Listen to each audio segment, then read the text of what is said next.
আসামোলজি চেনেলটোলৈ সকলোকে স্বাগতম জনাইছোঁ। আজিৰ ভিডিঅ'টোত কেইটামান গুৰুত্বপূৰ্ণ সাধাৰণ জ্ঞানৰ প্ৰশ্নোত্তৰ উল্লেখ কৰা হ'ল। এই প্ৰশ্নোত্তৰকেইটা বিভিন্ন প্ৰতিযোগিতামূলক পৰীক্ষাৰ কাৰণে খুবেই জৰুৰী।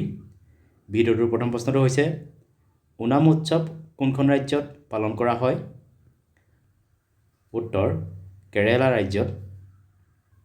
ইউৰোপীয়ান ইউনিয়নৰ মুঠ সদস্য ৰাষ্ট্ৰৰ সংখ্যা কিমান? উত্তৰ ২৭খন।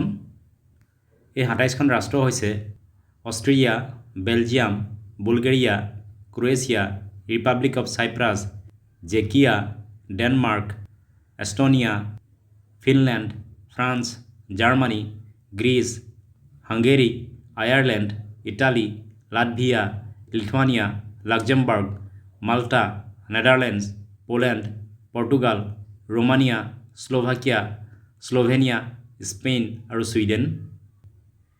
২০২৫ বৰ্ষৰ নৱেম্বৰ মাহত ভাৰতৰ উচ্চতম ন্যায়ালয়ৰ নতুন মুখ্য ন্যায়াধীশ কাক নিযুক্তি দিয়া হৈছে? উত্তৰ সূৰ্যকান্ত।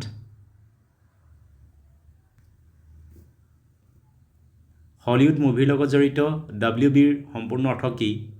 উত্তৰ WBৰ ফুল ফৰ্ম হৈছে ৱাৰ্নাৰ ব্ৰছ। ৱাৰ্নাৰ ব্ৰছ হৈছে আমেৰিকাৰ এটা ফিল্ম ষ্টুডিঅ'। গ্ৰেনাইটৰ দ্বাৰা নিৰ্মাণ কৰা প্ৰথমটো মন্দিৰৰ নাম কি? উত্তৰ বৃহদেশ্বৰ মন্দিৰ। এই মন্দিৰ তামিলনাডুত অৱস্থিত। CPECৰ সম্পূৰ্ণ অৰ্থ কি? উত্তৰ CPECৰ ফুল ফৰ্ম হৈছে চাইনা পাকিস্তান ইকনমিক কৰিডৰ। ভাৰতৰ ভিতৰত সৰ্বাধিক জালুক উৎপাদন কৰা ৰাজ্য দুখন কি?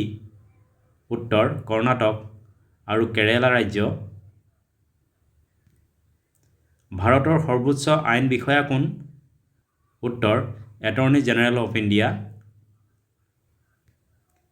কান্থুৰী উৎসৱ কোনখন ৰাজ্যত পালন কৰা হয়? উত্তৰ তামিলনাডুত। নেশ্যনেল কমিশ্যন অন ফাৰ্মাৰ্ছ অৰ্থাৎ ৰাষ্ট্ৰীয় কৃষক আয়োগ কিমান চনত গঠন কৰা হৈছিল? উত্তৰ ২০০৪ চনত।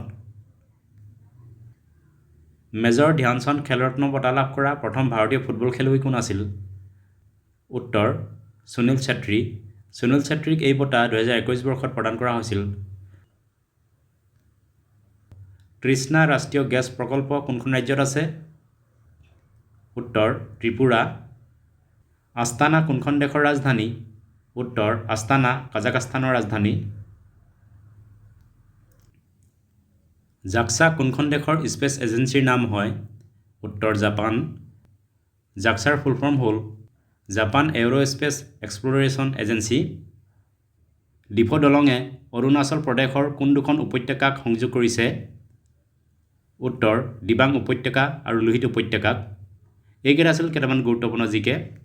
ভিডিঅ'টো চোৱাৰ বাবে ধন্যবাদ। যদি ভিডিঅ'টো ভাল লাগিলে লাইক কৰিবলৈ লগতে চেনেলটো ছাবস্ক্ৰাইব কৰিবলৈ অনুৰোধ জনালোঁ। ধন্যবাদ।